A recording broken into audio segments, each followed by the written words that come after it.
છાણી વિસ્તારમાં આવેલી મહાવીર પ્રાથમિક શાળામાં એક સંવેદનશીલ અને ઉદ્દેશપૂર્વકના કાર્યક્રમનું આયોજન કરવામાં આવ્યું હતું, જેમાં શાળાના આચાર્ય શ્રી દીપકભાઈ તથા શિક્ષક મંડળે સક્રિય ભૂમિકા ભજવી હતી. આ કાર્યક્રમમાં શાળાના વિદ્યાર્થીઓને school dress, notebook, bag, pen, pencil, rubber, ફૂટપટ્ટી જેવી જરૂરી શૈક્ષણિક સામગ્રીનું વિતરણ કરવામાં આવ્યું હતું, જે બાળકોને અભ્યાસ માટે પ્રોત્સાહિત કરે તેવી દિશામાં એક મહત્વપૂર્ણ પગલું હતું.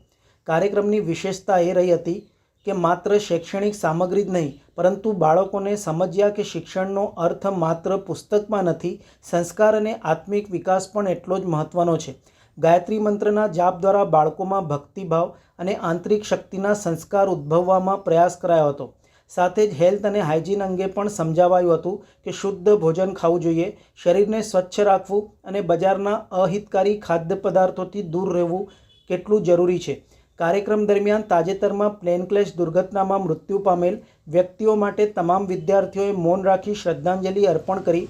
આવા સંવેદનશીલ સંસ્કારોથી બાળકોના મન પર માનવતાનું વાવેતર થાય છે.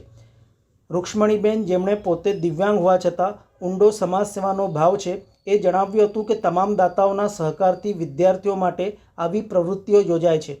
માતા પિતા વિહોણા બાળકોને ભેટ આપીને તેઓમાં ભણવાની અને આગળ વધવાની પ્રેરણા જગાડવામાં આવે છે.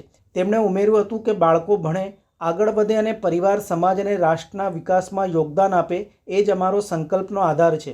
શાળામાં લગભગ 400 જેટલા વિદ્યાર્થીઓ હાજર રહ્યા હતા અને સમગ્ર કાર્યક્રમમાં સક્રિય રીતે જોડાયા હતા.